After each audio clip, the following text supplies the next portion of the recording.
என் மீட்பர் உயிரோடிருக்கையிலே என என்ன குறை உண்டு நீ சொல் மனமே. கவலைகள் தீர்ப்பார், கண்ணீர் துடைப்பார், கடைசி மட்டும் கைவிடாதிருப்பார். பவமன்னி பழிப்பார், பாக்கியம் கொடுப்பார், பரம பதவியினுள் எந்தனை எடுப்பார். என் மீட்பர் உயிரோடிருக்கையிலே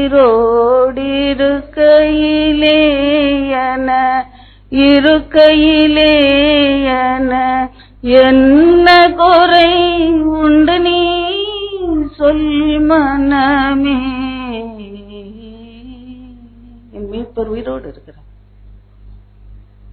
நன்றி தூக்கிறோம்ப்பா. அந்த மத்தியான வேளையில் எங்களோடு பேசுங்க, அடியார் கேட்கிறோம். இயேசு கிறிஸ்துவின் பரிசுத்த நாமத்திலே பிதாவே, ஆமென்.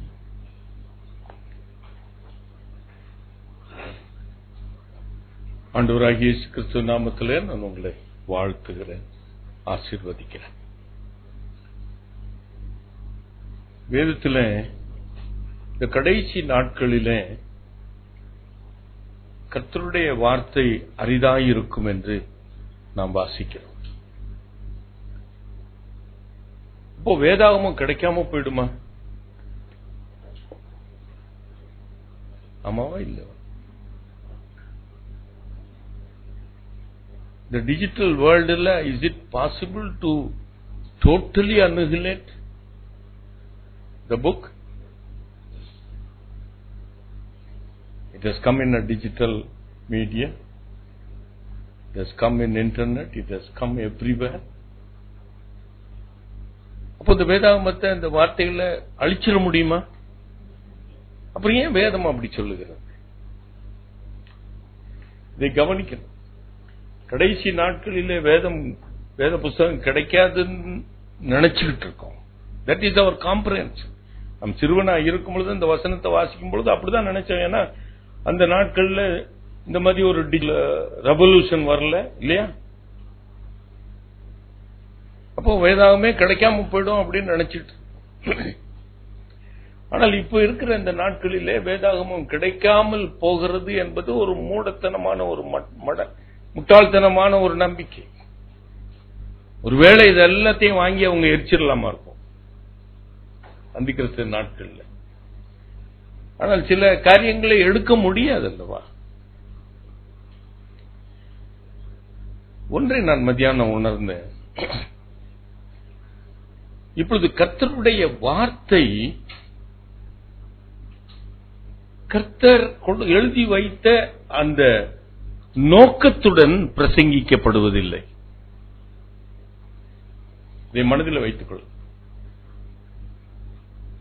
கர்த்தருடைய வசனத்தை அவர் எழுதின நோக்கத்தை வைத்து யாரும் பிரசங்கிக்க முடியல. ஏனென்றால் உலகம் அவ்வளவு வளர்ந்துருச்சு. ஒரு எக்ஸாம்பிள், ஸ்மால் எக்ஸாம்பிள் நான் சொல்லட்டும். ஜான் ஹேகி என்கிற ஒரு பெரிய பிரசங்கியார் டெக்சாஸ் மாநிலத்தில் இருக்கிறார். அவர் எனக்கு ரொம்ப பிடிக்கும். அவருடைய வார்த்தைகள், அவருடைய செய்திகள்லாம் ரொம்ப அருமையாக இருக்கும். ஒரு தடவை சொன்னார், நான் 40 years of my ministry லைஃபுக்கு அப்புறம் நான் வீட்டை பர்னிஷ் பண்ணேன், இந்த சோஃபாலாம் வாங்கி போட்டிருக்கேன். 40 வருஷம் ஊழியம் செஞ்சதுக்கு அப்புறம் சம்பாதிச்சு இதை செய்திருக்கேன். இன்னைக்கு மகன் இன்னைக்கே அது வேணுங்கிறான். அவன் கல்யாணம் ஆகி போகும்பொழுது அப்படி அழகாக அவர் பிரசங்கிப்பார். தி ஃபைனான்ஸ், மேனேஜ்மெண்ட் ஆஃப் ஃபைனான்ஸ் என்பதை குறித்தெல்லாம் அழகா பேச. அவர் ஒருக்கா இப்பொழுது ரீசெண்டா அவர் பேசியிருக்கிறாரு. The rock music is a satanic cyanide அப்படி என்று பேசியிருக்கிறார். ராக் மியூசிக் என்னவா? சயனைட்னா என்னன்னு தெரியுமா? டீச்சர் அம்மாவுக்கு தெரியும். It is a satanic cyanide. அது ஒரு மனுஷன் என்ன பண்ணிடும்?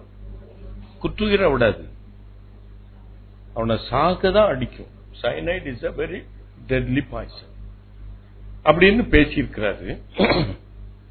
அதற்கு அநேக எதிர்ப்புகள் அந்த கண்ட்ரியில. ஒரு சின்ன ஒரு அவருடைய சண்டே வொர்ஷிப்ல ஒரு 2 நிமிஷம் அதை பேசியிருக்கிறார். அதுக்கு ஒரு பெரிய எதிர்ப்பு.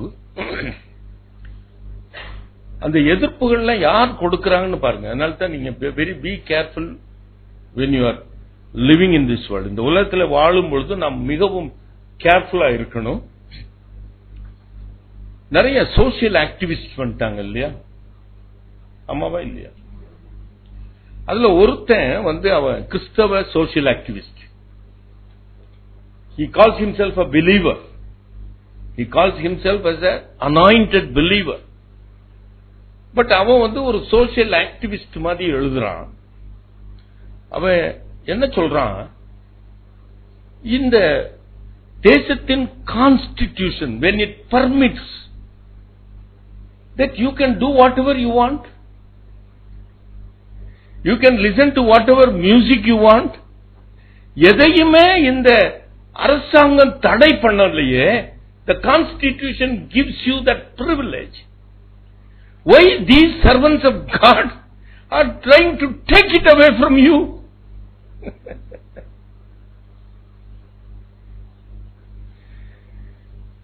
எனக்கு அன்புக்குரியவர்களே, இந்த உலகத்தின் காரியத்தோடு கூட இணைந்து ஜனங்கள் பிரசங்கிக்க ஆரம்பித்துட்டாங்க.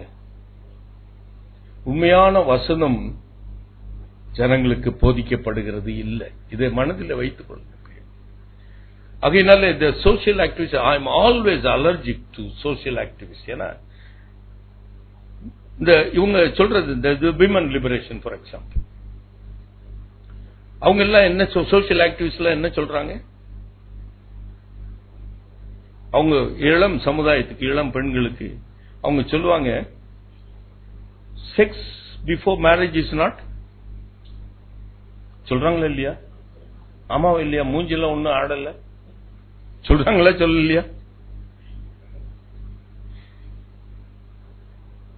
அப்படி நம்முடைய மனசுல போட்டுக்கொண்டே வர்றாங்க. So a believer Christian also writes something. The prospective husband should not assume that the girl should be a virgin.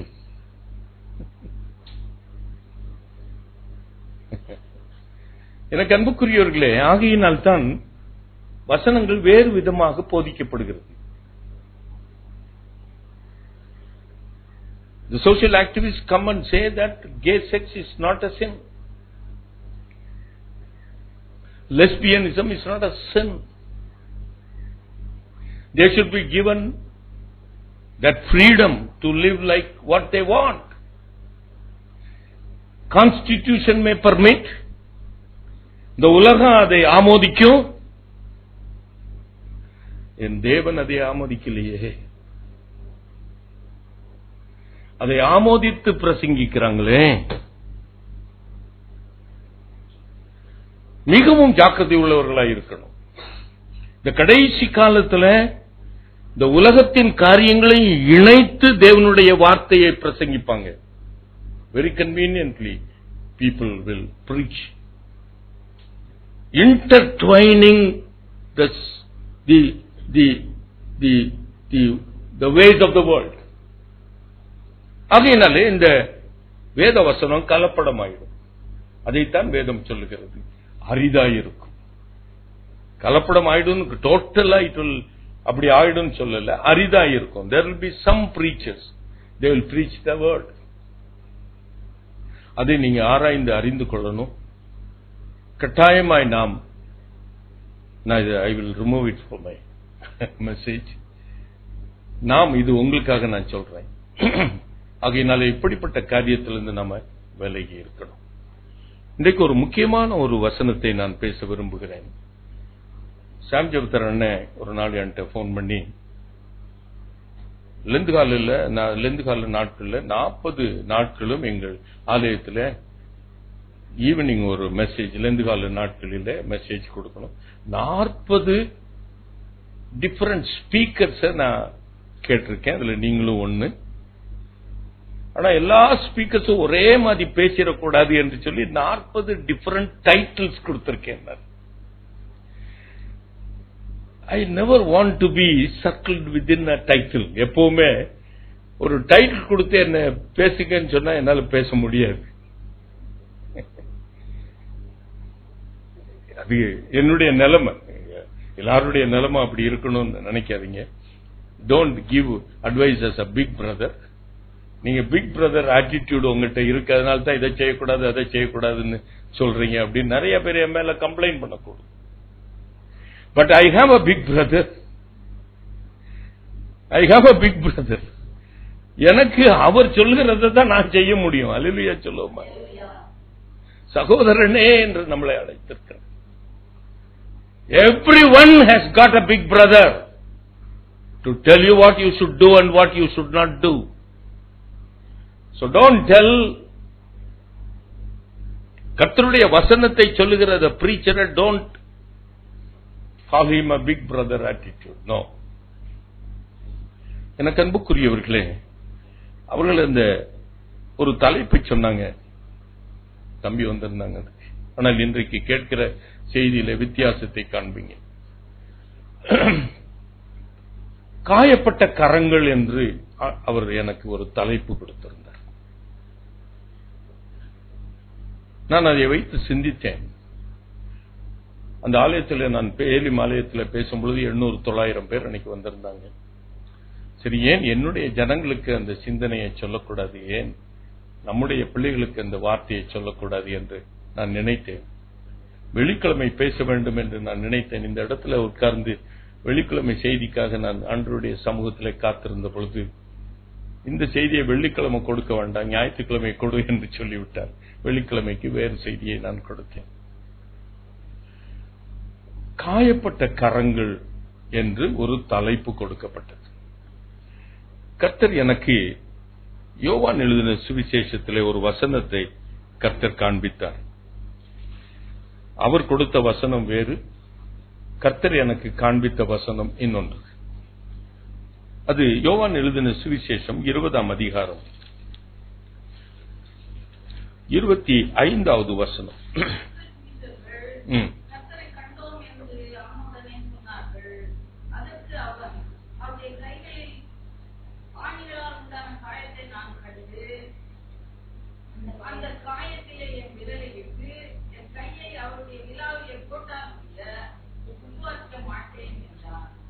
இங்கு தோமாவை குறித்து இந்த வசனம் எழுதப்பட்டிருக்கிறது. எனக்கு அன்புக்குரியவர்களே, ஆண்டவராய் இயேசு கிறிஸ்துவினிடத்தில் அநேக காயங்கள் காணப்பட்டது. சிலுவையில் அடிக்கும் பொழுது 5 காயங்கள் அவருடைய சரீரத்தில் ஏற்பட்டது. ஆனால் தோமா அவருடைய கைகளில் உண்டான காயங்களையும், 2 கைகளிலும் உள்ள காயத்தையும், அவருடைய விலாவிலே உண்டான ஒரு காயத்தையும் அவர் விசேஷித்துக் கொள்ளுகிறார். I do not know why he very specialized, specifically thinking about the wounds which are in his hands. அவருடைய கரத்திலும் அவருடைய விலாவிலும் உள்ள காயத்தை மாத்திரம் அவர் விசேஷித்து சொல்லுகிறார். ஆணிகளால் உண்டான காயங்களில் என் விரலை விட்டு நான் கண்டு, நான் விரலை விட்டு என் கையை அவருடைய விலாவினால் போட்டால் ஒழிய நான் விசுவாசிக்க மாட்டேன். எனக்கு அன்புக்குரியவர்களே, ஏன் அவர் காயப்பட வேண்டும்? வேதத்தை நீங்கள் நன்றாய் வாசித்து பார்த்தீங்கன்னா, எபிரேயருக்கு எழுதின நிருபம் 9ஆம் அதிகாரம் 22வது வசனம் சொல்கிறது, ரத்தம் சிந்துதல் இல்லாமல் பாவ மன்னிப்பு இல்லை. என் ஆண்டவர் பாவத்தை மன்னிக்கிறதற்கு அவர் ரத்தம் சிந்தும் படிதான் இந்த உலகத்திற்கு வந்தார். அதுதான் வேதம் சொல்லுகிறது. நல்ல கவனிங்க பிரியமானவர்களே. That is what my Bible also tells, that he should shed his blood. அது பழைய ஏற்பாட்டிலே அது சொல்லப்பட்டிருக்கிறது. லேவியராகமம் 17ஆம் அதிகாரம் 11வது வசனத்தில், உன் ஆத்துமாவை உனக்கு பாவத்திலிருந்து உன்னை நிவர்த்தி செய்வது ரத்தமே என்று வேதம் சொல்லுகிறது. அப்போ அவர் ரத்தம் தான் சிந்தனும். அதுதான் பாவ மன்னிப்பு, மீட்பு. ஆனால் ரத்தம் சிந்துவதற்கு அநேக வழிமுறைகள் உண்டு. சரிதானா? எப்படி வேண்டாலும் ரத்தம் சிந்தலாம். யோவான் ஸ்நானனை எடுத்தீங்கன்னா அவனுக்கு ஒரு தண்டனை கொடுக்கப்பட்டது. ஒரே வினாடியில அவன் தலை சீவப்பட்டது. அவனும் ரத்தத்தை சிந்தினான். ரத்தம் சிந்துவதற்கு அநேக வழிமுறைகள். The jurisprudence or the jail code those days allowed the blood should be shed in different ways. ஆனால் கர்த்தர் இயேசுவானவர் ரத்தத்தை சிந்துவதற்கு ஒரு வழிமுறையை வைத்தார். அவர் சிலுவையிலே அவர் ரத்தத்தை சிந்த வேண்டும் என்று சொல்லி. சரிதானே? அப்ப அவர் சிலுவையிலே அடிக்கப்பட்டு அவர் ரத்தம் சிந்தணும். ஏன்னா ரத்தம் சிந்துதல் இல்லாமல், அப்போ அவர் சிலுவையில அறைந்து கொல்லப்பட்டிருக்கதான வேணும். ஏன் அந்த ரத்தம் சிந்துகிறதிலே பிதாவாகிய தேவன் அவருக்கு வேறு ஒரு வழிமுறையை காண்பித்தார். இதை நல்லா கவனிக்கணும் பிரியமானவர்களே. அவர் ஏன் காயப்படணும்? வேதத்தை நீங்க திறந்து வாசித்து பார்த்தீங்கன்னா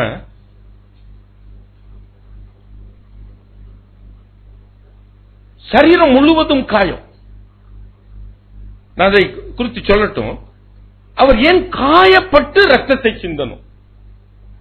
இது ஒரு பெரிய கேள்விக்குறி பிரியமானது. வேதம் அவர் ரத்தம் சிந்ததில் தான் ஆண்டவர் அனுப்பினார். அவர் காயப்பட்டு ஏன் ரத்தத்தை சிந்தணும்? அவர் ஏன் சரீரம் முழுவதும் அவருக்கு தழும்பு வரணும்? அவருடைய எல்லா சரீரமும் ஏன் பிளக்கப்பட்டது? இது ஒரு பெரிய கேள்விக்குறி. எனக்கு அன்புக்குரியவர்களே, அதைத்தான் சாலமோன் தன் ஞானத்திலே அவர் சொல்லி இருக்கிறார். 20 நீதிமொழிகள் 20ஆம் அதிகாரம் 30வது வசனத்தை வாசிங்க. அங்கு வேதம் என்ன சொல்லுகிறது பாருங்க. சத்தமா வாசிங்க. நீதிமொழிகள். காயத்தின் தழும்புகளும் உள்ளத்தில் உரைக்கும் அடிகளும் பொல்லாதவனை அழுக்கற துடைக்குமாம். நல்லா, I want you to very carefully listen to. அப்புறம் அவர் காயப்படணும். அவர் தழும்புகள் அவருடைய சரீரத்தில் உண்டாக்கப்படணும். அவருடைய உள்ளத்திலே அநேக அடிகள் அடிக்கப்படணும். அதுதான் பொல்லாதவனாகி உன்னையும் என்னையும் என்ன பண்ணுமா? அழுக்கற துடைக்குமா. அப்படி என்றால் ரத்தம் இஸ் இட் இன்சஃபிஷியன்ட்? அவருடைய ரத்தம் சிந்துதல் is it insufficient for a man to be cleansed? யோசிச்சு பாருங்க பிரியமானவர்களே. ஏன் கர்த்தர் அவரை அடித்து காயப்படுத்தி ஆண்டவர் அவரை ரத்தம் சிந்த வைத்தார்? சாலமோன் அழகாக எடுத்து சொல்லி இருக்கிறார். ஆனால் ஆண்டவர் அதை நிரூபித்து காண்பிக்கிறார். யோவான் 13ஆம் அதிகாரத்தில் நீங்க வாசித்து பார்த்தீங்கன்னா அங்கு அழகாக சொல்லப்படுகிறது. ஆண்டவர் அந்த ராபோஜன நேரத்தில் அவர் சாப்பிடுவதை விட்டு எழுந்து அவர் என்ன பண்றாரு? தன்னுடைய அங்கியை எடுத்து கலற்றி வைத்து விட்டு இடுப்பிலே ஒரு சீலையை கட்டி ஒரு பாத்திரத்தை எடுத்துக்கொண்டு அதில் தண்ணீர் வார்த்து அவர்களை அவர் குனிந்து அவருடைய பாதங்களை கழுவுகிறார். It is not complete by only cleansing with water. அவர் கழுவினதற்கு பின்பு அவர் என்ன செய்கிறார்? சேலையினால் அதை துடைக்கிறார். The salvation is complete not by the blood. அது நம்முடைய அவருடைய பட்ட காயத்தினாலும் தழும்புகளினாலும் பொல்லாதவனா இருக்கிற என்னுடைய பொல்லாப்புகளை அழுக்கற துடைக்குமாம். இயேசு கிறிஸ்துவனுடைய ரத்தம் சகல பாவங்களையும் நீக்கி சுத்திகரிக்குமாம். ஆனாலும் இன்னொரு காரியம் இருக்கிறது. அவருடைய தழும்புகள் அதை துடைத்து போட்டு விடுமாம். கரந்தட்டி ஆண்டவருக்கு. இதை எப்படி கர்த்தர் how he executed? நீங்க வேதத்தை பார்த்தீங்கன்னா ரொம்ப ஆச்சரியமா இருக்கும். இதுதான் கர்த்தருடைய பிளான். அவர் காயப்படணும். அவர் சரீரம் முழுவதும் காயப்படணும், காயப்பட்டு ரத்தம் சிந்தணும். அதுக்கு முன்பாக 22ஆம் சங்கீதத்தை நம்ம வாசித்தோம். அதுல தாவீது அழகாக எழுதியிருக்கிறார். அங்கு வேதம் சொல்லுகிறது அவருக்கு உட்காயங்களும் உண்டானதான். அப்போ அவருடைய இருதயம் மெழுகை போல உருகி அவருடைய குடல்களுக்குள்ளாய், அதான் உள்ளத்தில் அடிக்கப்பட்ட காயமும். கெத்செமனே தோட்டத்தில் ஆண்டவர் முகம் குப்புற அவர் விழுந்து ஜெபிக்கும் பொழுது அவருடைய இரத்த நாளங்கள் எல்லாம் வெடித்து அவருடைய வியர்வை துவாரத்திலிருந்து வியர்வை பெருந்துளி ரத்தமாய். Just imagine how could this happen? இது எப்படி நடந்திருக்க முடியும்? Unless there is an internal bleeding inside the body. அவருடைய சரீரத்தில் உள்ளே அடிக்கப்பட்டு காயம் ஏற்படாத படிக்கு அவருடைய வியர்வை துளியில் துவாரத்திலிருந்து எப்படி ரத்தம் வரும்? அவர் உள் காயங்களையும் அவர் பெற்றுக்கொண்டார். உள்ளத்திலும் அடிக்கப்பட்டார், வெளியே அடிக்கப்பட்டார். எனக்கு அன்புக்குரியவர்களே, விசாரிக்கிற விதத்தில் there is a jurisprudence, there is a code of conduct. யாரையும் விசாரிக்கும் பொழுது என்ன பண்ணக்கூடாது? அடிக்கக்கூடாது. நல்ல கவனிங்க பிரியமானவர்களே. ஆகையினால் தான் அந்த அந்த பிரதான ஆசாரியன் காய்பா விசாரித்துக் கொண்டிருக்கும் பொழுது ஆண்டவர் ஒரு பதில் சொல்லுகிறார். அதற்கு அந்த சேவகன் என்ன பண்றான்? காவல்காரன், ஏன் காய்பா ஒரு பிரதான ஆசாரியருக்கு முன்பாக நீ இப்படி பதில் சொல்லுகிறாய் என்று அவரை அடிக்கிறான். அதை அவர் அறிந்துதான், ஏன்னா விசாரிக்கப்படும் பொழுது எந்த மனுஷனும் அடிக்கப்படக்கூடாது. ஒரு கன்னத்தை காட்டினால் இன்னொரு கன்னத்தை கொடு என்று ஆண்டவர் பிரசங்கித்திருக்கிறார். ஆனால் கன்னத்திலே அவன் அடித்த அவனை நீ ஏன் அடிக்கிறாய் என்று கேட்கிறார். என அன்புக்குரியவர்களை அடிக்க கூடாது. அதற்கப்புறம் அவனை பிலாத்துவினிடத்தில் விசாரிக்கும்படி அனுப்புகிறார். நல்லா கவனிக்கணும். பிரதான ஆசாரியன் அவரை தூக்கில் இடுவதற்கு, அவரை சிலுவையில் அடிக்கிறதற்கு அவனுக்கு அதிகாரம் கிடையாது. ஆகையினாலே தேசாதிபதி இடத்திலே அனுப்புகிறான். தேசாதிபதி அதை விசாரிக்கிறான். தேசாதிபதி விசாரித்த உடனே அவன் வெளியே வந்து அந்த ஜனங்கள்கிட்ட வந்து யூதர்கிட்ட சொல்றான், அவரிடத்தில் ஒரு குற்றமும் காண. அப்பொழுது ஜனங்கள் எல்லாம் என்ன சொல்றாங்க? நல்லா சொல்லுங்க. சிலுவையில். What is the request of the people? Crucify him. ஜனங்களுடைய டிமாண்ட் என்ன? To crucify him and to kill him. ஆனால் அந்த பிலாத்துவுக்கு அவரை எப்படியாவது விடுதலை பண்ண வேண்டும் என்று ஒரு மனம். ஏன்னா அவரிடத்துல ஒரு குற்றமும் காணல. அவன் திடீரென்று அவனுக்கு ஒரு யோசனை வருகிறது. பண்டிகை நாளிலே ஒருவனை நாம் விடுதலை செய்ய நமக்கு அதிகாரம் உண்டு.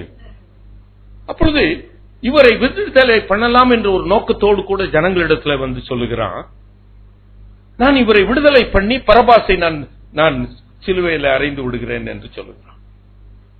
அப்ப அவங்க என்ன சொல்றாங்க? பரபாசை எங்களுக்காக விடுதலை பண்ணுங்க, இயேசுவை அப்படிதான் கேட்கிறாங்க. சிலுவையில அறைங்க வழிமுறைகள் எல்லாம் சொல்லுது. அவர் சிலுவையில அறைந்து ரத்தத்தை சிந்தணும். ஆனால் ஆண்டவருடைய விருப்பம் என்ன? பொல்லாதவனை அழுக்கிற துடைக்கிறதுக்கு என்ன வேணும்? அடியும் உதையும் வேணும். அல்லேலூயா சொல்லுவோமா? ஆகையினாலே பிலாத்து ஒரு ஒரு ஒரு கட்டளை பிறப்பிக்கிறான். மத்தேயு 27ஆம் அதிகாரம் 26வது வசனத்துல இயேசுவை அவன் வாரினால் அடிப்பித்து சிலுவையிலே அறைய ஒப்பு கொடுக்கிறான். ஜனங்கள் என்ன கேட்டாங்க? ஏன் பிலாத்து he went one step forward to whip him? அவர் ஏன் அடிக்கப்படணும்? இது கர்த்தர் வைத்த வழிமுறை. அல்லேலூயா சொல்லுவோம். அவர் அடிக்கப்பட்டு அவர் சிலுவையிலே அவர் தொங்கணும். வேதம் சொல்லுகிறது அவருடைய முதுகு முழுவதும் உளப்பட்ட நிலம் போல உளப்பட்டது என்று வேதம் சொல்லு. சரீரம் முழுவதும் காயங்கள்.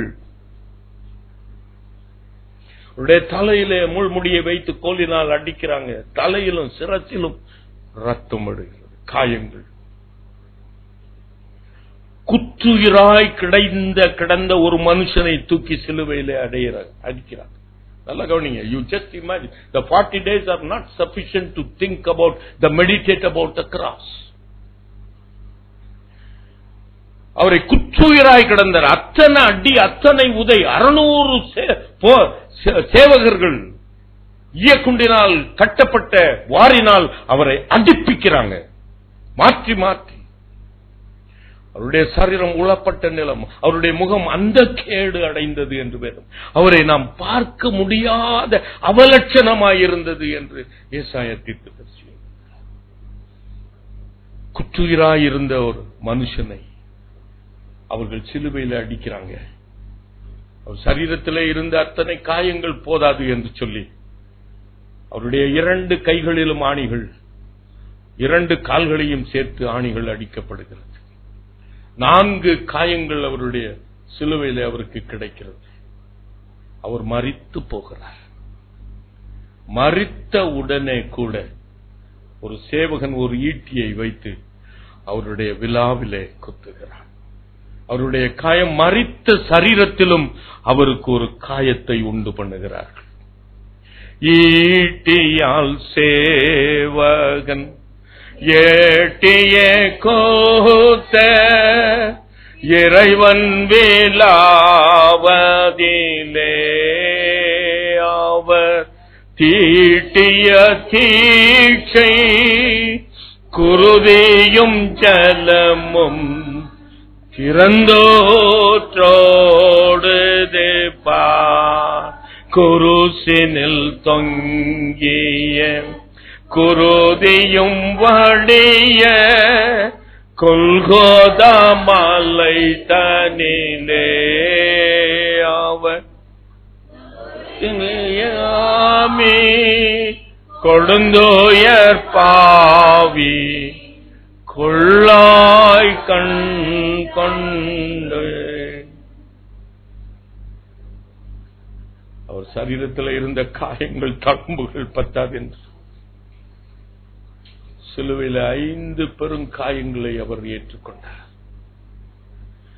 அதிலே 2 கைகளிலும் உள்ள அவருடைய விலாவிலே உள்ள காயங்களை அவன் விசேஷித்துக் கொண்டான் தோமா.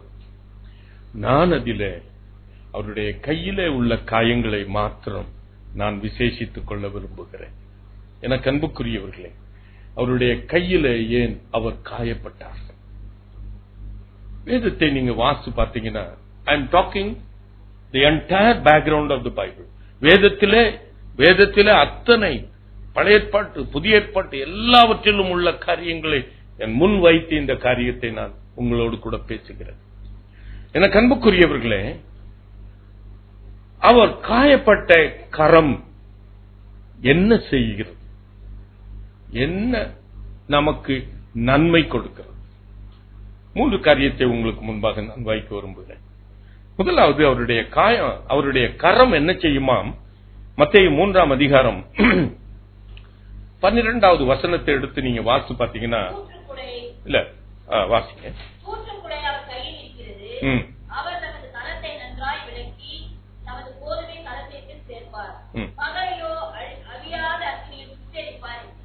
அவருடைய கைக்கு ஒரு பங்கன் கொடுக்கப்பட்டிருக்கிறது. நல்லா கவனிக்கணும் பிரியமானவர்களே. அவர் உலகத்தில் பிரசங்கித்த பொழுது அவருடைய கை என்ன செய்யுமாம்?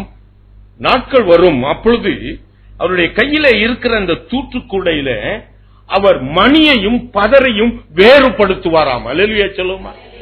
He will separate. அவருடைய காயப்பட்ட கரம் இதைத்தான் இந்த நாட்களிலே செய்து கொண்டிருக்கிறது. அல்லேலூயா சொல்லுமா? அதை உன்னை பிரித்து எடுத்துக் கொண்டிருக்கிறது. அல்லேலூயா சொல்லுமா? அல்லேலூயா. அவருடைய காயப்பட்ட கரம் உன்னை இந்த பொல்லாத பிரபஞ்சத்திலிருந்து உன்னை பிரித்து எடுக்கிறது. கரந்தட்டி ஆண்டவருக்கு நன்றி. அவர் நம்மை ரட்சிக்கும்படி இந்த உலகத்திற்கு வந்தார் என்று நாம் வாசிக்கிறோம். ஆனால் இன்னொன்றை மறந்து விடுகிறோம். அவருடைய காயப்பட்ட கரம் என்ன செய்யுமா? கலாத்தியர் 1ஆம் அதிகாரம் 4வது வசனத்தை நீங்க வாசிங்கன்னா, ஆண்டவர் உன்னை இந்த பொல்லாத பிரபஞ்சத்திலிருந்து விடுவிக்கும்படியாய் தம்மை தாமே ஒப்பு கொடுத்தார். கரந்தட்டி ஆண்டவருக்கு நன்றி சொல்ல. There is a twofold function for his coming into this world. இந்த உலகத்திலே ரத்தம் சிந்தி நம்மை பாவ மன்னிப்பை கொடுக்கும்படியாக மாத்திரமல்ல, அதை அழுக்கை பொல்லாதவனை அழுக்கிற துடைக்கிறது மாத்திரமல்ல, அவர் என்ன செய்ய விரும்புகிறாராம்? இந்த பொல்லாத பிரபஞ்சத்திலிருந்து என்னை விடுவிக்கிறாராம். கரந்தட்டி ஆண்டவர். ஆங்கில வேதாகமம் அழகாக சொல்கிறது, in order to separate you from this evil world. இந்த உலகத்திலிருந்து உன்னை பிரித்து எடுக்கிறது. என கண்புக்குரியவர்களே, மணியையும் பதரையும் பிரித்து எடுக்கிறது. இந்த பொல்லாத உலகத்திலிருந்து உன்னை பிரித்து எடுக்கிறது. என கண்புக்குரியவர்களே, ஆண்டவர் உன்னை கழுவ வேண்டும் என்றால், ஆண்டவர் உன்னுடைய பாவங்கள் மன்னிக்கப்பட்டு அழுக்கற துடைக்கப்பட வேண்டும் என்றால், அல்லேலூயா சொல்லுவோமா? அவருடைய ரத்தம் சகல பாவங்களையும் நீக்கி கழுவி சுத்திகரிக்கிறது. ஆனால் அழுக்கற துடைக்க வேண்டும் என்றால் நீ அந்த அந்த பிரபஞ்சத்திலிருந்து நீ பிரித்து எடுக்கப்படணும். அல்லேலூயா சொல்லுவோமா? இது பொல்லாங்கனுக்குள் விடப்பட்ட இந்த உலகம். இந்த பொல்லாங்கனுக்குள் விடப்பட்ட இந்த உலகத்திலிருந்து நீ பிரித்து எடுக்கப்படணும். ஆண்டவர் உன்னை உளையான சேற்றிலிருந்து உன்னை தூக்கி எடுத்து கழுவி சுத்திகரிக்கணும். அல்லேலூயா சொல்லுவோமா? உன்னை அதே சேற்றிலே இருந்து உன்னை கழுவி சுத்திகரிக்க முடியாது. நான் அடிக்கடி சொல்லுவேன், தாமரை இலையை நீங்க பார்க்கணும். தாமரை குளத்துக்கு ஓடி போய் பாருங்க. சினிமா கோட்டைக்கு போகணும் பார்க்காதீங்க, ஒரு தாமரை குளத்துக்கு போங்க. அங்கிருந்து கற்றுக்கொள்ளலாம், வேதத்தை கற்றுக்கொள்ளலாம். அந்த தாமரை குளத்துல அந்த தாமரை இலை எங்க கிடக்கு? தண்ணிக்குள்ளதான் கிடக்கு. அந்த இலைய தூக்கி பாருங்க, அதுக்கு பின்னாடி தண்ணி ஒட்டி இருக்கா? நீங்க அந்த இலை மேல தண்ணி ஊத்துங்க, அது ஒட்டுதா? மெர்க்குரி மாதிரி உருண்டு போயிடும். இப்படிதான் நம்ம உலகத்தில் இருக்கணும். நம்ம உலகத்தில் இருக்க ஆண்டவர் சொன்னார், நான் உலகத்தான் அல்லாதது போல. நீங்கள் உலகத்தார் அல்ல. Rock music is a satanic cyanide according to the Bible. ஆனால் அவர்கள் உலகம் என்ன சொல்லுது? எனக்கு இந்த அதிகாரம் கொடுத்திருக்கேன், நான் ஏன் அதை பயன்படுத்தக்கூடாது? நான் ஏன் அதை மகிழக்கூடாது? இந்த பொல்லாத பிரபஞ்சத்திலிருந்து நீ பிரித்து எடுக்கப்படணுமே. அல்லேலூயா. இந்த உலக வழக்க முறையிலிருந்து நீ பிரித்து எடுக்கிறது தான் அவருடைய காயப்பட்ட கரம். அல்லேலூயா சொல்லுவோமா? It's a painful exercise for you maybe. Sometime you may have to be extricated from this world. இந்த உலகத்திலிருந்து உன்னை விடுவிக்கும்படி, இந்த உலக வழக்க முறைகளிலிருந்து உன்னை விடுவிக்கும்படி, it may be a painful exercise. அது ஒருவேளை நமக்கு அது பிடிக்காமல் இருக்கலாம். இந்த உலகத்தோடு கூட, இந்த உலகம் என்ன சொல்லுது? உலகத்தோடு நீங்க என்ன பண்ணணுமா? ஒத்து வாழணுமா? என் பைபிள் அப்படி சொல்லலையே. என் பைபிள் அப்படி சொல்லலையே. வேதம் அப்படி சொல்லலையே. நீ உலகத்தோடு ஒத்து வாழு அப்படின்னு சொல்லு. எனக்கு அன்புக்குரியவர்களே, ரோமர்கள் எழுதின நிருபம் 12ஆம் அதிகாரம் 2வது வசனம் அழகாக சொல்லுகிறது, இந்த பிரபஞ்சத்திற்குரிய ஒத்த வேஷம் தெரியாமல். அதனால்தான் தமிழ் இந்த பைபிளை நம்ம வாசிக்க மாட்டேங்கிறோம். ஏன்னா இந்த உலகத்தோடு கூட இருந்தோம்னா அந்த பைபிள் என்ன சொல்லுது? நீ மாய்மாலம் பண்ற, நீ என்ன பண்ற? வேஷம் பண்ற. அந்த வேஷம், அந்த மாய்மாலம் யாராவது ஒரு பிக் பிரதர் சொல்லிட்டா என்னாச்சு? பயங்கர கோபம் வருது இந்த பிக் பிரதர் மேல. அதுதான் நேருக்கு கோபம். எனக்கு அன்புக்குரியவர்களே, அங்கு வேதம் சொல்லுகிறது, நீ இந்த பிரபஞ்சத்திற்கு ஒத்த வேஷம் தெரியாத. வேஷம்னா சொல்ற பயம். ஆனா NIV அதை வாசி பாருங்க. Please do not conform to the pattern of this world. இப்ப கொஞ்சம் பரவாயில்லாம இருக்குல்ல கேட்கறதுக்கு. வேஷம் தான் கோபம் வருது. ஆனா conform to the pattern of this world அப்படின்னா கொஞ்சம் கோபம் குறையுது. அந்த பேட்டர்ன் ஆஃப் திஸ் வேர்ல்டுனா என்னது? நீ இந்த உலகத்தோடு கூட என்ன போக்கு, உலகம் போற போக்குல நீ என்ன பண்ணக்கூடாது, போக கூடாதுன்னு போட்டிருக்கு. Don't follow the pattern. எங்க அம்மா அந்த நாட்கள்ல வாலிப பிள்ளைங்க, எங்க அக்கா மாதிரிலாம், அவ சட்டை தைக்கிறதுக்கு டெய்லர்கிட்ட போவாங்க. 3 பொம்பளை பிள்ளைங்களும் சேர்ந்து டெய்லர் கடைக்கு போவாங்க. அம்மா சொல்லுவாங்க, பிள்ளைங்களா அந்த பேட்டர்ன்ல தைக்காதீங்க, it will have a low neck அப்படின்னு சொல்லுவாங்க. Don't do it on the pattern. அம்மா சொன்னா, இந்த காலத்துல அப்படி அம்மா சொல்ல முடியுமா யார்கிட்டயாவது? Don't follow the pattern of this world. எனக்கு அன்புக்குரியவர்களே, இந்த உலகம் என்ன சொல்லுது, நீங்க இந்த உலகத்தோடு கூட தான் நீங்க ஒத்து போகணும்னு சொல்லுது. They want to intertwine the word of God with the worldly counsel. It looks better for me. அது சில வேளைக்கு நமக்கு என்னவா இருக்கு, சரியா தோணுது. சரியா? ஆனா பைபிள் வேதத்தின்படி, according to the biggest brother of this world, it is not. இந்த பிரபஞ்சத்திற்கு ஒத்த வேஷம் தெரியாமல் அது எது செய்யுமா அது செய்ய போறார். ஆண்டவருடைய காயப்பட்ட கரம் உன்னை உலகத்திலிருந்து உன்னை பிரித்து எடுக்கும். வெள்ளாட்டையும் செம்மறியாடையும் பிரிக்கும். அல்லேலூயா சொல்லுவோமா? பிரிக்குமா பிரிக்காதா? அது உண்மையா உண்மை இல்லையா? ஆமாவா இல்லையா? பதரையும் ஒரு மணியையும் பிரிப்பாரா இல்லையா? ஒத்துக்கிறீங்களா ஒத்துக்கலையா? அப்ப நான் என் மேல பதர் ஒட்டிக்கிட்டு இருக்கான்னு நான் பார்க்கணுமா இல்லையா? எனக்கு அன்புக்குரியவர்களே, அதைத்தான் கர்த்தருடைய வசனம் நமக்கு போதிக்கிறது. அல்லேலூயா சொல்லுவோமா?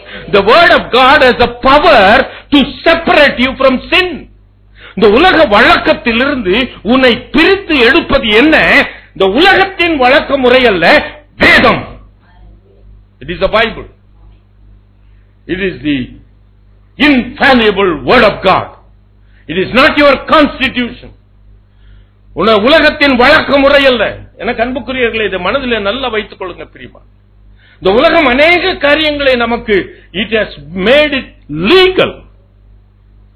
இன்னைக்கு டாஸ்மாக் கடையெல்லாம் திறந்து கொடுத்திருக்காங்க, யார் வேணாலும் குடிக்கலாம். நாளைக்கு அந்த அரிசி கடைக்கு நான் போறேன், இத்தினூண்டு பையன் ஒருத்தன் வரான், அவன்கிட்ட கேட்க மாட்டான் போல இந்த கடைக்காரன், உனக்கு 18 வயசு ஆயிடுச்சுதான் கேட்க மாட்டான் போல, அவனும் ஒரு பாட்டில வாங்கிட்டு போறான். The government has given a legal provision to do whatever you want. அதான் 1 கொரிந்தியர் 6ஆம் அதிகாரம் 12வது வசனம் சொல்கிறது, எல்லாவற்றையும் அனுபவிக்க உனக்கு அதிகாரம் உண்டு, எல்லாம் உனக்கு தகுதியாயிராது. எல்லாவற்றையும் அனுபவிக்க உனக்கு அதிகாரம் உண்டு, நான் ஒன்றுக்கும் அடிமைப்பட மாட்டேன். That is what the big brother says. That is what the big brother says. எல்லாவற்றையும் 10:23 சொல்கிறது, எல்லாவற்றையும் அனுபவிக்க எனக்கு அதிகாரம் உண்டு, எல்லாம் எனக்கு தகுதியாயிராது. எல்லாவற்றையும் அனுபவிக்க எனக்கு அதிகாரம் உண்டு, எல்லாம் பக்தி விருத்தி உண்டாக்காது. கரந்தட்டி ஆண்டவருக்கு நன்றி. எது பக்தி விருத்தி உண்டாக்குமோ அதைத்தான் செய்யணுமா? இந்த உலக வழிமுறையில the diluted spiritual standards given by the pastors and the ministries, it will never take you to what the God wants to have the standards. கர்த்தர் விரும்புகிற அந்த காரியத்தை உன்னால் பெற்றுக்கொள்ள முடியாது. You have to follow the big brother. Hallelujah சொல்லுமா? Hallelujah, Hallelujah, Hallelujah. முதலாவது சொன்னேன், அவருடைய காயப்பட்ட கரம் உன்னை பிரித்து எடுக்கிறது என்று சொன்னேன். இரண்டாவது, அவருடைய காயப்பட்ட கரம் எசாயா 53:10. அதை முழுமையாய் வாசித்தாதான், கர்த்தரோ அவரை நொறுக்க சித்தமாகி அவரை பாடுகளுக்கு உட்படுத்தினார்.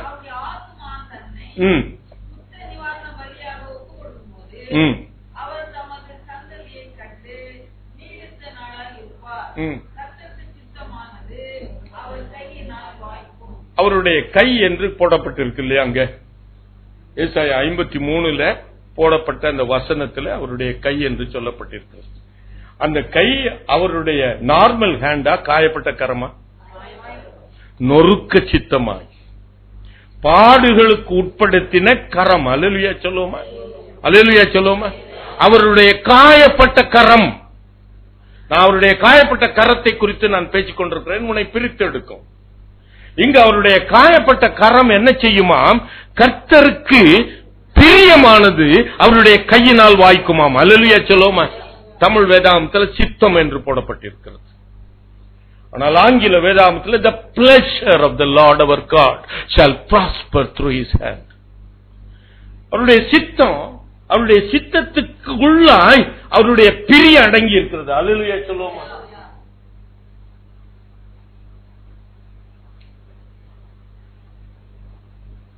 This is the will.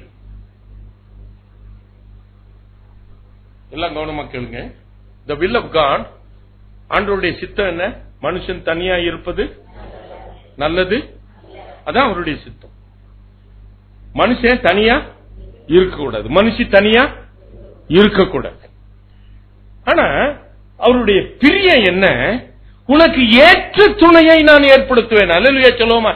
அதுதான் அவருடைய பிரியம். எல்லா மனுஷனும் எல்லா மனுஷியும் எவனை கண்டாலும் கையை பிடிச்சிட்டு போகலாம்னு எழுதல, ஆண்டவர் சொல்லல. That is not the will of God. மனுஷன் தனியா இருக்கக்கூடாது, அதுதான் அவருடைய சித்தம். நீ தனியா இருக்கக்கூடாது, உண்மைதான். ஆனா கர்த்தர் உனக்கு ஏற்ற துணையை கொடுப்பது அவருடைய பிரியம். There is something inside the will of God. இத மனசுல நீங்க நல்லா அறிஞ்சு கொள்ளணும் பிரியமானவர்களே. என் மனைவி சொன்னா எசேக்கியா ராஜாவை பத்தி, எசேக்கியாவுடைய ராஜாவை பத்தி ஆண்டவருடைய வில் என்ன, அவருடைய சித்தம் என்ன? அவன் சாகணும், அவன் மரிக்கணும், பிழைக்க மாட்டீர், நீர் மரித்து போய். That is the will of God. ஆனா அந்த வில் ஆஃப் காடுக்குள்ள அவருடைய பிரியம், என்ன சொல்றது, the time is in his hand. அல்லேலூயா சொல்லுவோமா? அதுதான் பிரியம். ஆண்டவருடைய சித்தம் எல்லாரும் பிறக்கணும், எல்லாரும் என்ன பண்ணணும்? மரிக்கணும். அதுதான் ஆண்டவருடைய சித்தம்.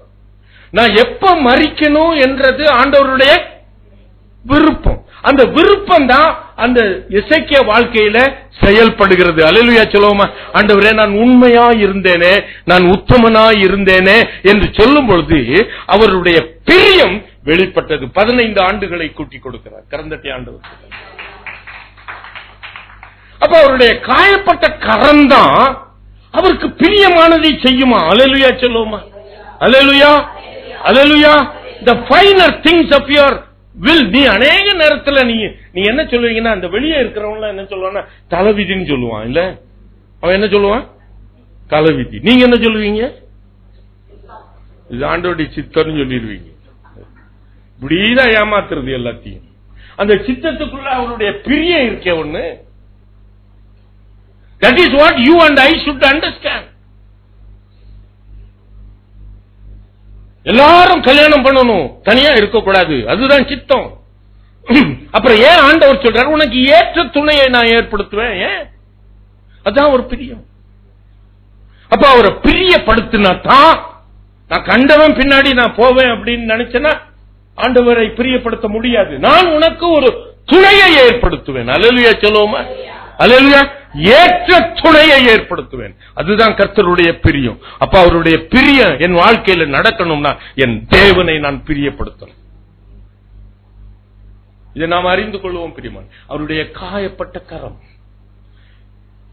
God's will, the Father's will, but the pleasure of the Lord. Hallelujah சொல்லுவோமா? பிதாவினுடைய சித்தம், அந்த சித்தத்திற்குள்ளே ஆண்டவருடைய பிரியம் அடங்கி இருக்கிறது. He can do it. இன்னொரு எக்ஸாம்பிள் சொன்னா இன்னும் கொஞ்சம் புரியும் உங்களுக்கு. அப்போஸ்தலர் 1:8 இல்ல எல்லாரும் ரட்சிக்கப்படுவது ஆண்டவருடைய சித்தம் இல்லையா? இல்ல இல்ல, எல்லாரும் ரட்சிக்கப்படுவது ஆண்டவருடைய சித்தம். பைபிள் அப்படிதான் சொல்லி. ஆனா 1:8 நம்ம என்ன பார்க்கிறோம்? பரிசுத்த ஆவி உன்னிடத்துல வரும்பொழுது நீங்க பலனடைவீங்க. முதலாவது நீங்க என்ன பண்ணணும்? The will of God, in the will of God, the will. Priority 1, 2, 3, 4. A priority is given. ஒன்னு யூதர்கள், எருசலேம். முதல்ல யார் ரட்சிக்கப்படணும்? எருசலேம். இரண்டாவது யூதேயா, ஜுதேயா. சரியா? மூணாவது Samariya. All over the world. சரியா? This is a priority. The God's priority. It is the will. அந்த கானானிய ஸ்திரீ ஆண்டவரிடத்துல கேட்கிற, ஆண்டவரே என்னுடைய குமாரத்தி பிசாசின் கொடிய வேதனையினால் கஷ்டப்படுறா. அப்ப ஏசாமி என்ன பண்ணல? ஒண்ணுமே பேசல இல்லையா? ஏதாவது பேசினாரா? ஒண்ணுமே பேசல. ஏன்னா அவருக்கு இந்த priority is there. Priority is there. இப்போ ஒண்ணுமே பேசல. சீஷர்கள் எல்லாம் அவனுக்கு ரெக்கமெண்ட் பண்றாங்க. அப்ப ஆண்டவர் பேசுறாரு, பிள்ளைகளுக்கு அப்பத்தை எடுத்து அது நாய்க்குன்னு சொல்லிட்டாரு. He was talking about the priority. முதல்ல யாருக்கு கொடுக்கணும்? பிள்ளைகளுக்கு முதல்ல கொடுக்கணும். அதுக்கப்புறம் தான் அந்த சமாரியா, அந்த கானானிய ஸ்திரீக்கு. மூணாவது தான். The priority is the third priority. ஆனா அந்த தேர்ட் பிரையாரிட்டியில இருக்கிறவளுக்கு ஆண்டவர் முதலாவதாகவே கொடுத்து அனுப்புறார். அல்லேலூயா சொல்லுவோமா? ஏன்னா அவ சொன்னா, ஆண்டவரே அந்த பிள்ளைகள் சாப்பிடுகிற அப்பத்தை மேஜையிலிருந்து கீழே விழுகிற அந்த துணிக்கைகளை அந்த நாய்க்குட்டிகள் பொறுக்க ஆண்டவர் பிரியப்படுத்திட்டாளே. அதனால் the priority, he changed the priority. அவளுக்கு அந்த பிரையாரிட்டி இல்ல. இதுதான் நம்ம ஆபீஸ்ல நடக்க போகிற ஒரு பெரிய காரியங்கள். For you, for my son, for everyone who is working in the office. There is a priority in the corporate world. Promote பண்ணணும். You are eligible for a promotion. There are so many people are around you. Probably according to the listing you may be poor. But if God is pleased with you, He can take the fourth to the first place. இதான் கர்த்தருடைய பிரியம். சித்தம்னு உட்கார்ந்துட்டு இருக்காதீங்க பிரியமானவர்களே. சித்தம்னா அதினதின் காலத்திலே கர்த்தர் நேர்த்தியாய் செய்வார். அதினதின் காலத்திலே நம்மை காத்திருக்கிறதுக்கு நம்மளால என்ன பண்ண முடியல. You are not able to wait for your turn. குட்டி என் மூத்த மகளுக்கு ஒரு பிள்ளை பிறந்தா. அவ 3 வயசுல இருக்கும்போது அமெரிக்கால இருந்து இங்க வந்தா. எங்களோட கொஞ்ச நாள் இருக்கணும். 3 வயசு அவளுக்கு. அப்போ ஏதாவது எடுத்து சின்ன விளையாட்டு விளையாண்டுட்டு இருப்பா. அப்போ நான் அந்த டைஸ் எடுத்து நான் போடுவேன். அந்த தாயக்கட்டையை எடுத்து நான் போடுவேன். என்னுடைய டர்ன் வந்திருக்காது, நான் எடுத்து போடுவேன். தாத்தா, you wait for your turn. Everybody has to wait for their turn. But God has no turn. He has His own priority. அது அவரால தான் செய்ய முடியும். நீங்களும் யாரும் செய்ய முடியாது. அல்லேலூயா சொல்லுவோமா? அவருடைய கையில இருக்கிறதை அவனுக்கு எடுத்து கொடுக்க அவருக்கு அதிகாரம் உண்டு. அல்லேலூயா சொல்லுவோமா? பிதா இந்த அவருடைய சித்தத்தை முழுவதும் ஆண்டவருடைய கரத்திலே கொடுத்துட்டார். So the priority, He can change the priority. The Father God will not question Jesus Christ.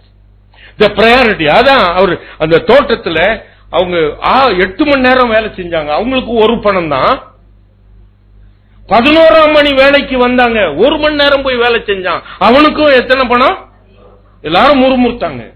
பட்சபாதம் இல்லாத தேவன் தான். எல்லாரும் முறுமுறுக்கிறாங்க. அப்ப ஆண்டவர் சொல்ற வார்த்தை என்ன? எனக்கு உள்ளத நான் எடுத்து கொடுக்கிறதுக்கு எனக்கு அதிகாரம் இல்லையா? கரந்தட்டி ஆண்டவருக்கு நன்றி. இந்த காயப்பட்ட கரத்துக்கு தான் he has got the priority list. அதுதான் எங்களுடைய வாழ்க்கையின் சக்சஸ். அல்லேலூயா சொல்லுவோம். ஒவ்வொரு காரியத்திலும் கர்த்தர் எங்களை வழிநடத்தி வந்த ஒரு அருமையான காரியம். அல்லேலூயா சொல்லுவோம். When we try to please Him, He takes His favor into His hand and gives it to you. நாம் அவரை பிரியப்படுத்தும் பொழுது அவர் தன்னுடைய the pleasure and the favor of the Lord our God shall prosper through His hand. அவருடைய priorities. Why don't you be in the top priority in the list?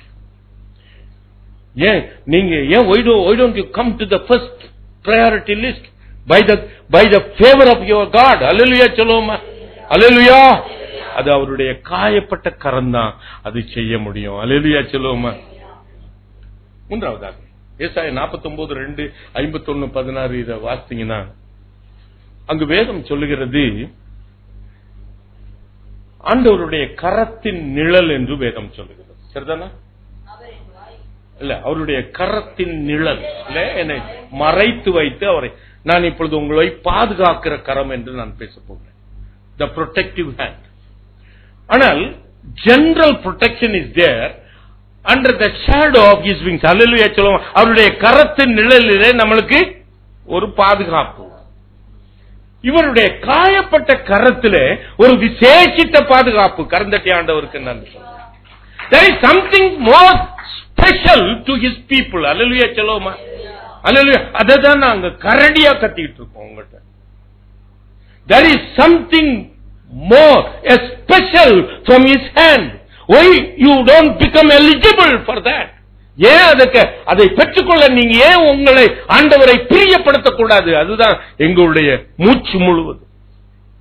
என்றால் அதை நான் பெற்றுக்கொண்டவன், அனுபவிக்கிறவன். அல்லேலூயா சொல்லுவோமா? அல்லேலூயா சொல்லுவோமா? அல்லேலூயா சொல்லுவோமா? ஏன் என் பிள்ளைகள் பெற்றுக்கொள்ளக்கூடாது? Why they cannot get that privilege from God? எல்லாத்துக்கும் அவருடைய கரத்தின் கீழே, அவருடைய நிழலிலே நமக்கு பாதுகாப்பு உண்டு. வேதம் அப்படித்தான் சொல்லுகிறது. அவருடைய கரம் மகத்துவம் உள்ள கரம். அவருடைய வாய் இதை சொல்லிட்டு அவருடைய கரம் இதை நிறைவேற்றும். அப்படிதான் வேதம் அவருடைய கரத்தை குறித்து சொல்லுகிறது. ஆனால் தாவீது அதுல ஒரு விசேஷித்ததை அவன் உணர்கிறான் அவனுடைய வாழ்க்கையில. சங்கீதம் 27:5 நீங்க வாசித்து பாத்தீங்கன்னா அங்கு வேதம் சொல்கிறது, தீங்கு நாளிலே அவர் என்னை கூடாரத்தில் மறைத்து கூடார மறைவிலே என்னை ஒளித்து வைத்து. கரந்தட்டி ஆண்டவருக்கு நன்றி. Why there are two provisions in that tabernacle? ஏன் அவருடைய கரத்தில் ரெண்டு விதமான நன்மைகள் இருக்கு? அங்கு வேதம் சொல்கிறது உன்னை கூடாரத்தில் மறைத்து வைப்பாராம். அதுதான் the general protection of God. Hallelujah சொல்லுவோமா? For everyone, every believer, ஒவ்வொருவருக்கும் கர்த்தர் கொடுக்கிற பாதுகாப்பு அவருடைய கூடாரத்திலே உன்னை மறைத்து வைத்துக் கொள்வாராம். ஆனால் அவரை பிரியப்படுத்துற எனக்கும் உனக்கும் அந்த கூடார மறைவிலே ஒரு ஒளிப்பிடத்தை வைத்திருக்கிறாராம். அல்லேலூயா சொல்லுவோமா? A secret place is there. அதுல என்னை ஒளித்து வைத்து காத்துக் கொள்வாராம். கரந்தட்டி ஆண்டவருக்கு இதே நம்ம புரிஞ்சு கொள்ளக்கூடாது. அவர் பட்சபாதம் இல்லாதவர், எல்லாத்துக்கும் ஒரே விதமாக செய்கிறவர் இல்ல. பிரியம், I can tell he is not doing it everything same to everyone. There is a very special place for you. உனக்கு ஒரு கூடாரம் உண்டுன்னு நினைச்சுக்காத. இந்த கூடாரத்துல ஒரு மறைவு இருக்கா, அந்த மறைவுக்குள்ள உன்னை ஒளித்து வைக்க முடியுமா? ஒரு பயலும் உன்னை பார்க்க முடியாது. ஒரு பயலும் உன்னை சேதப்படுத்த முடியும். Many people may have the protection of God, but there are certain accidents still happen. உண்மையா இல்லையா? Even we are under the shadow of his wings. ஆனாலும் சில ஆக்சிடென்ட் நடக்குதே. ஆனால் ஆண்டவர் அவர்களை பிரியப்படுத்துறவர்களுக்கு ஒரு விசேஷித்த ஒளிப்பிடத்தை வைத்திருக்கிறார். Even a big accident cannot kill you. நடக்குதா இல்லையா? உலகத்தில் நடக்குதா இல்லையா? There is something special. மோசே கேட்கிறான், நல்ல கவனிங்க பிரியமானவர்களே, நீ விசுவாசித்தால் தேவனுடைய மகிமையை காண்பாய். அந்த மகிமை தான் என்னுடைய ஆரோக்கியம். அல்லேலூயா சொல்லுவோமா? It is not the healing, it is the glory of God. அல்லேலூயா சொல்லுவோமா? இதை நீங்க ஆழமா புரிஞ்சுக்கங்க. It is, don't expect always the healing. அநேக நேரத்தில் இப்படிதான் நம்ம ஏமாந்து போறோம். ஹீலிங் அப்படின்னா, இப்போ எனக்கு I still live in a inguinal hernia for the last 35 years. 35 years back the doctors have said that you have to go for an operation. ஒரு two finger dilation is there. உன்னுடைய அந்த அந்த குடல வச்சிருக்கிற அந்த வலையுள்ள அந்த அந்த மசில்ல அந்த ரெண்டு விரல் போடுற அளவுக்கு என்ன இருக்கு? வாட்டர் இருக்கு. அதனால் it can strangulate any time. Operate பண்ணுங்கன்னு சொன்ன. இன்னும் 35 வருஷம் ஆச்சு. இன்னும் still probably it might have gone 4 finger ஓட்டையா இருக்கலாம், டாக்டருக்கு தெரியும். ஆனா இன்னும் காத்துக்கிட்டு இருக்காரு. It is not a healing. It is not a physical healing. That hole is not plugged. நான் இன்னைக்கு சொல்றேன், இன்னைக்கும் அதை போய் பாருங்க. அதை நீங்க ஸ்கேன் எடுத்து பாத்தீங்கன்னா இன்னைக்கும் அந்த ஓட்டை இருக்கதான் செய்யும். ஆனால் அவர் என்னை பாதுகாத்துக் கொண்டிருக்கிறார். It is a special glory of God. அல்லேலூயா சொல்லுவோமா? நீ விசுவாசித்தால் தேவனுடைய மகிமையை காண்பாய். அதான் மோசே கேட்கிறான், ஆண்டவரே உம்முடைய மகிமையை நான் காணணும். அப்ப ஆண்டவர் சொல்றது நல்லா நீங்க கவனிங்க. என் அண்டையில் ஒரு இடம் உண்டு. நல்லா கவனிங்க. அந்த மகிமையை காண்றது எல்லாரும் காண முடியாது. என் அண்டையில் ஒரு இடம் உண்டு. அந்த கன்மலையின் மேல் வந்து நில்லு. அந்த கன்மலையின் வெடிப்புக்குள்ளாய் உன்னை வைத்து உன்னுடைய கரத்தினால் நான் மூடுவேன். நீ என்னுடைய மகிமையை காண்பாய். உன்னுடைய காயப்பட்ட கரத்துல ஒரு வெடிப்பு இருக்குமா? அவருடைய காயப்பட்ட கரத்துல ஒரு வெடிப்பு இருக்கு. அவருடைய தளமுக்குள்ளே ஒரு வெடிப்பு இருக்கு. அந்த வெடிப்புக்குள்ளாயனை வைத்து தன்னுடைய கரத்தினால் மூடிக்கொள்வாராம். எப்பேற்பட்ட வியாதியாக இருந்தாலும் சரி, எப்பேற்பட்ட பலவீனமாக இருந்தாலும் சரி, கர்த்தர் தன்னுடைய மகிமையை விசுவாசித்தால் நீ தேவனுடைய மகிமையை காண்பாய் அல்லவா? இன்றைக்கும் என்னுடைய சரீரத்தில் அந்த ஓட்டையை என் தேவனுடைய மகிமை தான் அடைத்துக் கொள்ளுகிறது. என் அண்டையில் ஒரு இடம் உண்டு. அவருடைய காயப்பட்ட கரம். எனக்கு அன்புக்குரியவர்களே, ஆண்டவர் சொல்றாரு, அவர் சங்கீதக்காரன் சொல்றான் 57ஆம் சங்கீதம் முதல் 2 வசனத்துல அவன் சொல்றான், விக்கினங்கள் கர்த்தாவே எனக்கு இறங்கும், கர்த்தாவே எனக்கு இறங்கும். இந்த விக்கினங்கள் கடந்து போகும் மட்டும் உம்முடைய செட்டையின் நிழலிலே என்னை மறைத்து வைத்துக் கொள்ளும். எனக்காக யாவையும் செய்து முடிக்க போகிற உன்னதமான தேவனாகிய கர்த்தரை விக்கினங்கள் கடந்து போகும் மட்டும் அவருடைய காயத்திற்குள்ளாய் உன்னை வைத்துக் கொள்ளுகிற ஒரு மகிமை. அல்லேலூயா சொல்லுவோமா? அல்லேலூயா. இது எல்லாருக்கும் கிடைக்காது பிரியமானங்களே. நீ கர்த்தரை பிரியப்படுத்துகிறவர்களுக்கு கிடைக்கிற எல்லாருக்கும். அப்போ சில பேர், எனக்கு என் மனைவிக்கு கோவம் வந்துருச்சு அன்னைக்கு. சில பேர் வந்துச்சு கேட்டாங்க, ஆண்டவர் எனக்கு ஹார்ட் அட்டாக்ல கர்த்தர் அருமையாய் கிருபையாய் எனக்கு சுகத்தை கொடுத்தார் என்று ஒரு இடத்துல சாட்சி சொல்லிக் கொடுத்தார். அப்போ அந்த சகோதரி சொன்ன, இப்போ உங்களை எல்லாம் பார்த்து நீங்க ஊழியம் செய்யறதெல்லாம் பார்த்தா உங்களுக்கு ஹார்ட் அட்டாக் வந்திருக்காது. அவங்க நம்பிக்கை என்ன? ஹார்ட் அட்டாக் வந்திருக்காதான் எனக்கு. அப்ப மனைவிக்கோ வந்துருச்சு. அது எல்லாருக்கும் செய்ய மாட்டார் பிரதர் சிஸ்டர், எல்லாத்துக்கும் அப்படி செய்ய மாட்டார், எல்லாத்துக்கும் செய்ய மாட்டார். உண்மைதான். எல்லாத்துக்கும் தம்முடைய மகிமையை காண்பிக்க மாட்டார். அல்லேலூயா சொல்லுவோம், அல்லேலூயா சொல்லுவோம். கர்த்தருடைய மகிமையை என் அண்டையில் ஒரு இடம் உண்டு. அந்த அந்த கன்மலையின் மேல் வந்து நில்லு. அந்த கன்மலையின் வெடிப்புக்குள்ளாய் உன்னை வைத்து என்னுடைய கரத்தினால் மூடுவேன். அப்பொழுது நீ என்னுடைய மகிமையை காண்பாய். அல்லேலூயா சொல்லுவோமா? அல்லேலூயா. கடைசியாய் முழங்கால் படிக்கிடும் ஒரு காரியத்தை சொல்லி நாம் முடிக்கட்டும். லூக்கா 24, 49, 50 வசனத்தை வாசிங்கன்னா, அங்கு அவருக்கு பிரியமான ஜனங்களை பெத்தானியா வரைக்கும் அழைத்துக் கொண்டு போய் 2 கரத்தையும் உயர்த்தி அவர்களை ஆசீர்வதிக்கிறார். அவர் ஆசீர்வதிக்கையில் அவர் மேகத்திலே எடுத்துக் கொள்ளப்பட்டார் என்று. அல்லேலூயா சொல்லுவோமா? You just imagine. இதை அப்படியே நீங்க கற்பனை செய்து பாருங்க. எல்லாரையும் அழைத்துக் கொண்டு போய் 2 கரங்களையும் நீட்டி அவர்களை ஆசீர்வதிக்கிறார். அவர் கரங்களை நீட்டி ஆசீர்வதிக்கிற அதே நிலைமையில அவர் எடுத்துக் கொள்ளப்படுகிறார். அல்லேலூயா சொல்லுவோமா? அதை அப்போஸ்தலர் 1ஆம் அதிகாரத்தில் நாம் வாசிக்கும் பொழுது அப்படியே மேகங்களுக்குள்ளாய் அவர் எடுத்துக் கொள்ளப்படுகிறார். அங்கு இருந்த ஜனங்கள் எல்லாரும் அண்ணாந்து அவரை பார்க்கிறாங்க. எல்லாரும் அண்ணாந்து பார்க்கிறாங்க. ஒவ்வொருவருடைய பார்வையும் ஒவ்வொரு விதமாய் இருந்திருக்க கூடும். அல்லேலூயா சொல்லுவோமா? எல்லாரும் அவரை தான் பார்த்திருப்பாங்க. ஒரு சிலர் அவருடைய அங்கியை பார்த்திருப்பாங்க. ஏன்னா அவருடைய அங்கியில ஒரு தையலும் இல்லையா, அப்படியே நெய்யப்பட்ட அங்கியும். அல்லேலூயா சொல்லுவோமா? அப்படிப்பட்ட ஒரு அங்கி. நீங்க எல்லாரும் மற்றவங்களை பார்க்கும் பொழுது அழகான சாரி கட்டிருக்கீங்களே, அவங்கள பத்தி வேற எதையும் பார்க்க மாட்டீங்க. அவங்களுடைய சாரியை தான் பார்ப்பீங்க. சிலருடைய கண்கள் அவருடைய அங்கியை தான் பார்த்திருக்கும். சிலருடைய கண்கள் அவருடைய முகத்தை பார்த்திருக்கும். வெண்மையானவர், தலைமயிர் சுருள் சுருளானவர். அப்படி சிலர் அவருடைய அழகை, அவருடைய சௌந்தரியத்தை பார்த்திருப்பாங்க. ஆனால் வேலைக்காரனாகிய நானோ, வேலைக்காரியாகிய நீயோ அவருடைய கைகளையே நீ பார்த்துக் கொண்டிருப்பாய் என்றால், வேலைக்காரனுடைய கண்கள் எஜமானின் கைகளையே நோக்கிக் கொண்டிருக்குமா? வேலைக்காரியின் கண்களோ எஜமாட்டியின் கைகளையே அவர் 2 கரத்தையும் நீட்டி அப்படியே ஆசீர்வதிக்கிறார். வேலைக்காரனாகிய என்னுடைய கண்கள் அவருடைய கரத்தையே பார்த்துக் கொண்டிருக்கிறது. அவர் இடது கையில் ஒரு தழும்பு, அவருடைய வலது கையிலே ஒரு தழும்பு. அந்த தழும்புகள் கொண்ட அந்த கரத்திலிருந்து 2 வகையான ஆசீர்வாதம். ஒன்று இம்மைக்குரிய ஆசீர்வாதம். அல்லேலூயா சொல்லுவோமா? ஒரு கரத்திலிருந்து கர்த்தர் இந்த உலகத்திலே வாழ்ந்து கொண்டிருக்கிற உனக்கு ஒரு நன்மையை கொடுக்கிற கரம். அல்லேலூயா சொல்லுவோமா?